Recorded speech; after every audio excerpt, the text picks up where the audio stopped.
What does physical therapy have to do with bedwetting? Hi, I'm Evette Reed. I'm a physical therapist and I specialize in pelvic health. The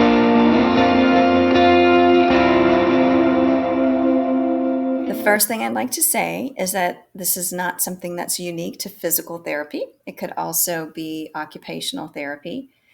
Anyone who's specialized in pelvic health and may have moved into treating the younger population, and also some of the pediatric therapists who have expanded their practice into doing pelvic work. So, what in the world would therapy have to do with a bedwetting issue?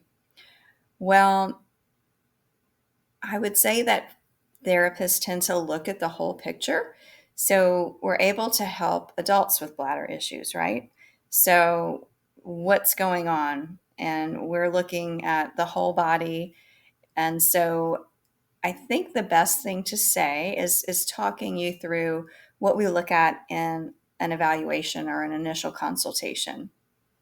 So the first thing we're going to do is find out, why are you here? And then I go through a very thorough subjective history. And of course, we start with bladder function. What's going on in the daytime, in the nighttime? How often are you going? Is there trouble making it to the bathroom? Do you have leakage issues during the daytime as well as the nighttime, or is it only nighttime? And then we talk about bowel function. So we go through, what are the bowel movements like? Another thing that we go through is, what are you eating and what are you drinking? Because that can make a really big difference on the way your bladder is behaving. And also medications. So some medications could be triggering the bladder. And so we want to look at that. Is it something that the child can stop taking? Maybe not, but we just want to take that into consideration. Also, talking about, how did delivery go? How was their birth? And how was the first year of development? And also, as a toddler, what was their gross motor development like? And then also, what's going on at home or school? Just any other factors that could have some effect on their psychological and emotional state, because that can actually make a big difference in the way all of your organs are functioning. So, after we talk about all of that, then I look at what you might think about as a more typical physical therapy or therapy assessment. And so I focus a bit on looking at the spine and the mobility of the spine and also the hips, because the muscles that cross those joints connect to the pelvic bones and can affect what's going on in the pelvic organs. I also look at strength. Especially with kids, it's a lot more about functional strength. So, what does their balance look like? Can they stand up on one leg? Is that even appropriate at their age? And then, can they do a squat? Just looking generally at the way that they move. And then, another thing to note is that balance has a lot to do with the way your pelvic floor is functioning. So, if your core can't stabilize your body, then it's going to actually affect your balance. So, if the child is willing and parents are willing, I will palpate through the abdomen so I can feel what's going on in the GI system and a little bit about what's going on in the pelvic organs, and also maybe any muscles that I've noticed or could be involved.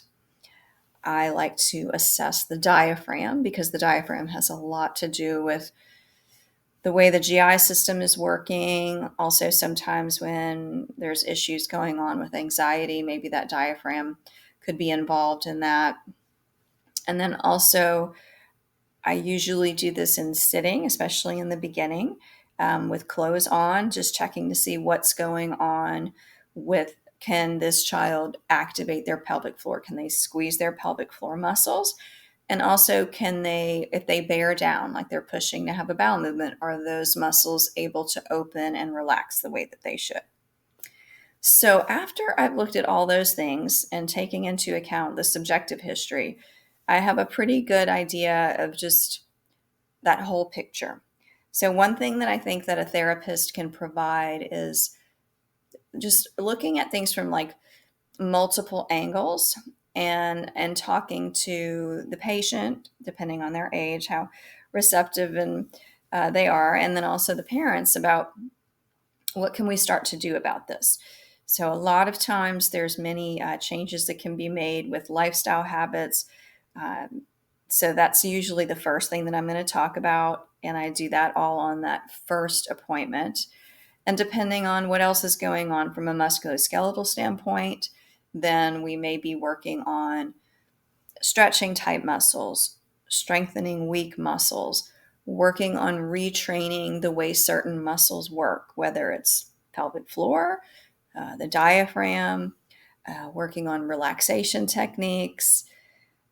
It really does depend on what we find in that assessment. And then sometimes what we discover as things go on, because in future appointments, you find out a little bit more each time. So there's a lot of education when it comes to the kiddos that I see, and of course the parents.